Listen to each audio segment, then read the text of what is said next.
सर्वेभ्यो नमस्कारः। पीताम्बरं करविराजितशङ्खचक्रकौमोदकी सरसिजं करुणासमुद्रं राधासहायमतिसुन्दरमन्दहासं वातालयेशमनिशं हृदि भावयामि। नवमस्य दशकस्य चतुर्थः श्लोकः। ततः सकलनालिकाविवरमार्गगो मार्गयन् प्रयस्य शतवत्सरं किमपि नैव सन्दृष्टवान् निवृत्य कमलोदरे सुखनिषण्ण एकाग्रधीः समाधिबलमादधे भवदनुग्रहैकाग्रही। पदच्छेदः।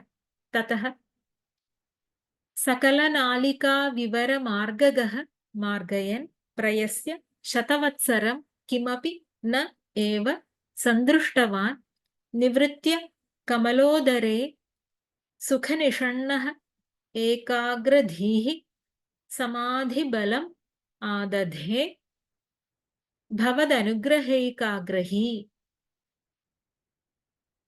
अन्वयः। ततः सः सकलनालिकाविवरमार्गगः मार्गयन् शतवत्सरं प्रयस्य किमपि न सन्दृष्टवान् निवृत्य कमलोदरे सुखनिषण्णः एकाग्रधीः भवदनुग्रहैकाग्रही समाधिबलम् आदधे।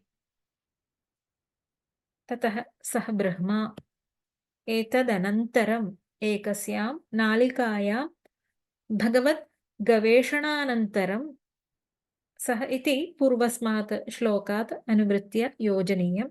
सः सकलनालिकाविवरमार्गगः सकलानि समस्तानि नालिकाविवराणि नालिकारन्ध्राणि एव मार्गाः तान् गच्छतीति।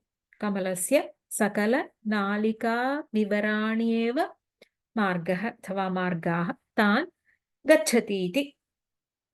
ब्रह्मणः आधारभूतस्य पद्मस्य नालरन्ध्राण्येव मार्गं तं गच्छन्। विवरं नाम बिलं सुशिरं रन्ध्रम्।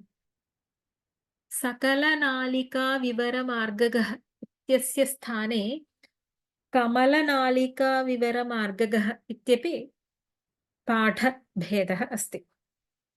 सः सकलनालिकाविवरमार्गगः मार्गयन् गवेषयन् अन्वेषणं कुर्वन् शतवत्सरं प्रयस्य दिव्यसंवत्सराणां शतं प्रयस्य प्रयासं कृत्वा किमपि न एव सन्दृष्टवान्। कमलस्य आश्रयत्वेन किञ्चिदपि वस्तु न एव सन्दृष्टवान्, न ददर्श, न दृष्टवानेव। कमलनालस्य बहुरन्ध्रत्वात् एकेन रन्ध्रेण अवरुह्य अन्विष्य आधारभूतं किमपि अदृष्ट्वा पुनः अन्येन रन्ध्रेण पुनः अन्येन रन्ध्रेण इत्येवं प्रकारेण अतन्द्रितः भूत्वा दिव्यसंवत्सराणां शतं यतमानः अपि न किञ्चिदपि दृष्टवान्। कमलस्य आश्रयत्वेन किमपि वस्तु नैव दृष्टवान्। एवं लौकिकव्यापारेण अनवाप्तकामः ब्रह्मा तपः आचरितुम् आरभते इत्याह। अनन्तरम् अन्वेषणानन्तरं निवृत्य विरम्य नालरन्ध्राध्वना मार्गणस्य नैरर्थक्यम् अवगम्य कमलनालरन्ध्रात् बहिर्निर्गत्य ईश्वरस्य अनुग्रहं विना किमपि ज्ञातुं वा कर्तुं वा अशक्यमिति निश्चित्य बहिर्मुखात् प्रयासात् निवृत्य विरम्य कमलोदरे सुखनिषण्णः कमलस्य उदरे कमलस्य कर्णिकायां सुखनिषण्णः सुखं निषण्णः सुखम् उपविष्टः स्थिरसुखमासनम् इति योगसूत्रं स्मरामः। एतच्च अष्टाङ्गेषु यमनियमासनप्राणायामप्रत्याहाराणाम् अपि उपलक्षणम् इति बोध्यम्। पुनः एकाग्रधीः एकाग्रा धीः यस्य सः अनेन धारणा प्रतिपादिता ध्यानस्यापि उपलक्षणम् इदम् इत्यपि बोध्यम्। एवं सुखनिषण्णः एकाग्रधीः सन् भवदनुग्रहेकाग्रही भवतः अनुग्रहः एव एकः आग्रहः अस्य अस्ति इति इनि प्रत्ययान्त शब्दः भवदनुग्रहेकाभिलाषी सन् समाधिबलम् आदधे समाधेः चित्ते एकाग्र्यस्य बलम् अचाञ्चल्यं परिच्युतिं विना बुद्धेः समुद्दिष्टे विषये दीर्घकालावस्थानं समाधि बलम् आदधे आङ् उपसर्गपूर्वकात् धा धातोः लिट्लकारे आत्मनेपदे प्रथमपुरुषेकवचनं रूपम् आदधे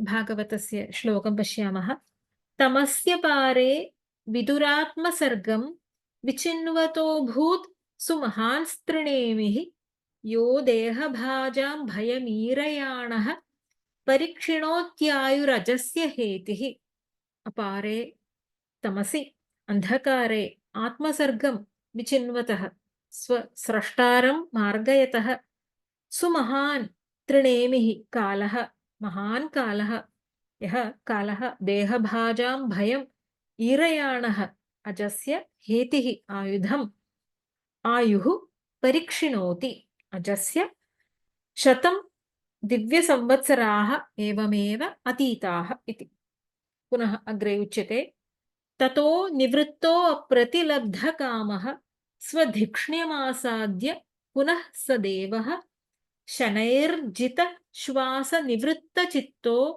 न्यषीददारूढसमाधियोगः अप्रतिलब्धकामः विफलः ततः निवृत्तः विरतः सः देवः पुनः स्वधिक्ष्ण्यं स्वस्थानम् आसाद्य प्राप्य शनैः जितश्वासनिवृत्तचित्तः प्राणायामं कृत्वा आरूढसमाधियोगः न्यषीदत् समाधियोगं धृतवान् इति भागवते उच्यते अत्र श्लोकसारं पश्यामः ततः सः ब्रह्मा स्व आधारभूतस्य पद्मस्य नालरन्ध्राण्येव मार्गं गच्छन् तदधिष्ठानं गवेषयन् दिव्यानां संवत्सराणां शतं यावत् प्रयासं कृत्वा अधिष्ठानभूतं किमपि अपश्यन् नालरन्ध्राध्वना मार्गणस्य नैरर्थक्यं विज्ञाय कमलकर्णिकायां सुखनिषण्णः भवदनुग्रहेकाभिलाषी सन् परिच्युतिं विना दीर्घकालं समाधिं धृतवान् ततः सकलनालिकाविवरमार्गगो मार्गयन् प्रयस्य शतवत्सरं किमपि नैव सन्दृष्टवान् निवृत्य कमलोदरे सुखनिषण्ण एकाग्रधीः समाधिबलमादधे भवदनुग्रहेकाग्रही सर्वे भवन्तु सुखिनः सर्वे सन्तु निरामयाः सर्वे भद्राणि पश्यन्तु मा कश्चित् दुःखभाग् भवेत् ॐ शान्ति शान्ति शान्तिः हरिः ॐ श्रीगुरुभ्यो नमः हरिः ॐ धन्यवादः